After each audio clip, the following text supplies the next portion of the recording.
will automatically turn off and say, Baptist women, don't want to hear this. Others will say, who? And others will just sit there going, I don't know. So I'm going to try and be very succinct. So first of all, thanks for letting me come. And I'm basically going to do two things. I want to share who we are, what we can offer to you as youth leaders. And the second thing is I want to hear from you, how can we help you? And so first of all, we're family. And just like families, sometimes we forget how to communicate with each other. And we as women want to share in conversations with you. So that's why I'm here today instead of sitting at my desk at the office. And so far, it's been great. Our mandate as Baptist women is to enable women in CBOQ churches to reach others for Christ. That is our target. So how do we do that? And where have we come from? So I've got 4 sentences of history so you can understand where we're from. Our movement began because a 22-year-old single girl from Atlantic Canada believed God was calling her to India. And the mission board of the day either would not or could not send her, and they said, why don't you talk to your sisters? This was 136 years ago. Within 2 months, she raised her full support to go to India, and she formed 30 different circles of support. So that is our reason to be, why we began, and why we still exist. So we're here to support women in mission and ministry. Her name was Hannah Mariah Norris, and that was 136 years ago. And when we're looking at our organization, if the reason we began is no longer vital, then we may as well die. But we've decided that is still important. In fact, it's vital. So today, we support women, and for you who are males that are sitting here, you likely have some connections to women, either in your youth group or your house or your life, but we are here to help support the guys too. But how we do it is through supporting women in mission opportunities, in training, and in relevant events. Some of the issues that we are dealing with are First Nations outreach, social justice initiatives, and those include pornography, human trafficking, feeding the hungry, women and children, quite a variety. I just got to do my little thing there. Welcoming newcomers is an area that we're learning, especially when we're in a multicultural area of Toronto. I do live in Peterborough, and we do have more than just a few Caucasian people in Peterborough. We do have the world coming to us, but Toronto is really there. So learning how to welcome newcomers. Parenting, we realize that if we are going to be strong women leaders, we have to really help parenting. And I'm sorry that I thought I changed it from grooming children. I thought that just didn't sound right, but anyway, it's there. And mentoring is an area that we're going to be working on. So how does youth ministry and women's ministry interconnect? Matt went around the office. Baptist women rent 2 office spaces from CBOQ. So I'm there with all the CBOQ people. And Matt came around and gave us all a copy of his book. And I didn't open it for a couple of days, but then once I opened it, I could not put it down. So I don't know if you've had it sitting on your desk or if you haven't got it yet, but I have found it really, really helpful. In the beginning, Gary Nelson, who's the Tyndale president, says, we desire deeper relational engagement and not simply new kinds of programming. We need to breathe intentional, intergenerational relationships and mentoring. So we kind of need your help with the GPS to find out how we can interconnect with you. It says in the survey that he bases this on that 47% of CBOQ youth pastors are female. Really? That's what it said, and I was shocked, 47%. Now I want to ask Matt, I haven't done it yet, was it 47% of those who answered the survey were female, or are there really 47% females? Pastors, CBOQ youth pastors? Not youth pastors, no. Youth leaders? Youth pastors leaders are females. That's it. 40% of CBOQ youth pastors or leaders are female. They could be so they could be volunteer leaders as well. Okay. Yeah. Well, I found that really interesting because we're doing better this year than we did 2 years ago here. There was 1 female here in this group 2 years ago. So I'm really glad to see that the percentage has changed a little bit. And then we know that most churches have at least 50% females. So I think we got 50% chance of those that you and I are both reaching out to are females. So our next steps. We want to hear the stories that are changing lives in your youth group. We want to hear your individual stories. And we as Baptist women want to understand how we can be connected with you. We want to make an investment where it counts. Some of you, when you think of the word Baptist women, think of what used to be the blue-haired 80, 90-year-old women meeting every Tuesday night, or now maybe Tuesday afternoon, the first of the month. Yeah, that's who you think we are. Our challenge is, and sort of with Elvin, how do we get the word out that we are here for all women? So we want to find out how we can impact you, younger women, your mothers, my daughter, my sisters. We've lost generations, and we need to reconnect if we are going to make a difference. One place that we've been able to help in one small way was money. We don't have much of it left, but what we had we're sharing. So Tanya Cron, who's now the Youth and Family Ministries connector for CBOQ Youth, that was because Baptist women were able to share some of their cottage sale money, because we realized the value and the need for women in children's ministry. So currently we can offer support, and this is just information for you to know, through networking for youth pastors and leaders, and we kind of work on the female ones. So we are having a female clergy retreat as an example. We share resources. We have some financials, but not much. We have experience, we have workshops, we have videos. We want to help with ongoing support to pastors, and I have a little handout I'm just going to give you now. Please clicking. Okay, I got to get used to my clicking.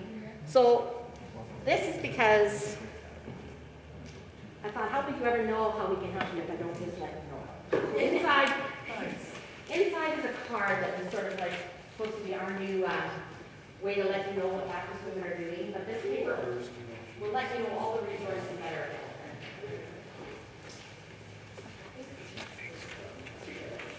So I'm just going to walk you through it really, really quick, just so you know. So under short-term missions, we do one local and one global every year. We are sending a team to Lebanon to the Muslim Christian Dialogue Conference. And if you know one or two more women that would like to go, it'll make the trip happen. If we don't get one or two more, it won't be happening. Awesome. It is sort of the last 2 weeks of June. But we can talk more later. It'll be really wonderful. We're going to do a First Nations camp at Kenora, helping CBOQ Youth will be involved, and Baptist women. Next year, going to Bolivia.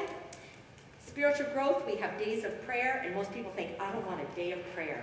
But if you really want to find out about it, it is amazing the impact those days of prayer make and how we are connected around the world. We have a magazine that likely some of you have heard of, and you'll think, Link and Visitor. Who is Lincoln Visitor? It's an old name. The contents are worth looking into. You may have a hard time getting past the cover, although this one's got some wonderful people on the front cover. One husband has disappeared, but his wife's on here. Anyway, I leave you a couple of copies there. And we have a program resource package. So if you have a women's group that want to figure out how to do something, we've got it. We do workshops, and there's a number of them listed there. We have training. We have a female clergy retreat. If any of you female clergy want to just get away for 2 days at a very financially easily handled retreat in a beautiful place, talk to me. We're going to the UN, to the Commission on the Status of Women in New York. I can take 3 women with me, and the theme is on ending the violence against women and children.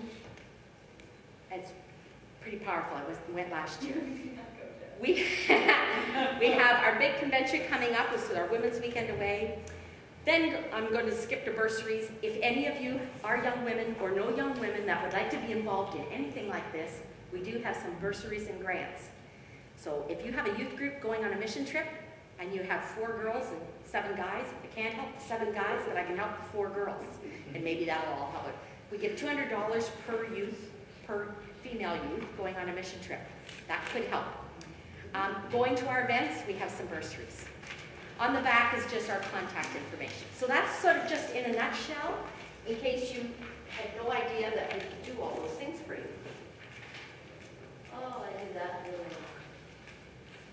Anyway, that is all I want to present to you, because that's part one. Part two is, would you be honest and say to me, there's no way we want to be connected, or we would like to be connected, or we could be connected?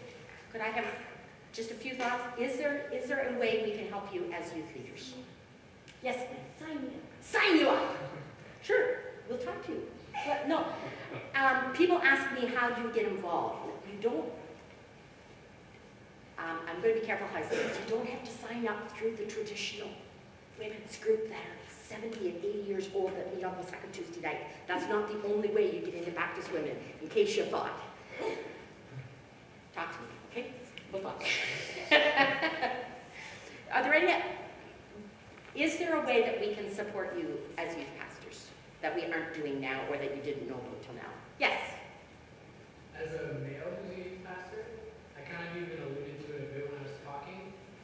I don't know much at all about what it is to be a teenage girl. I know you guys do training and development for women that are in ministry.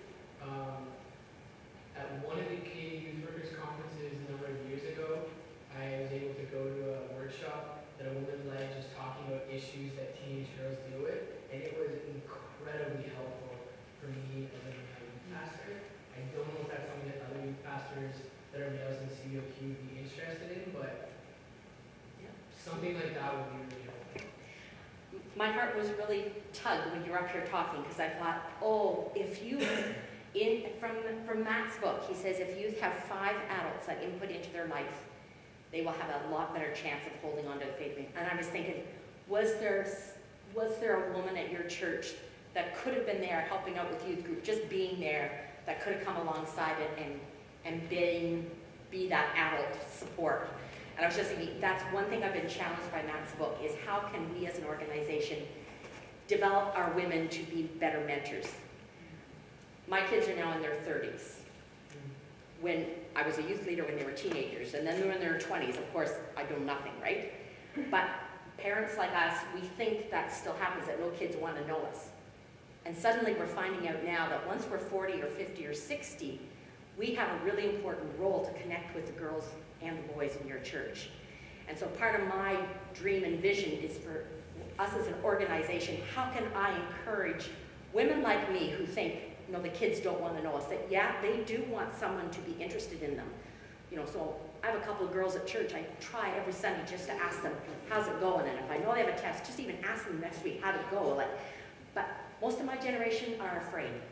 And so I'm going to be working on that. I was challenged by Matt's book, but thanks for that suggestion. That's really encouraging too. Yeah. That is, sounds really cool. I think we need to get over our hang-up. It's just when your kids are, right, when they're early 20s, like parents are really stupid.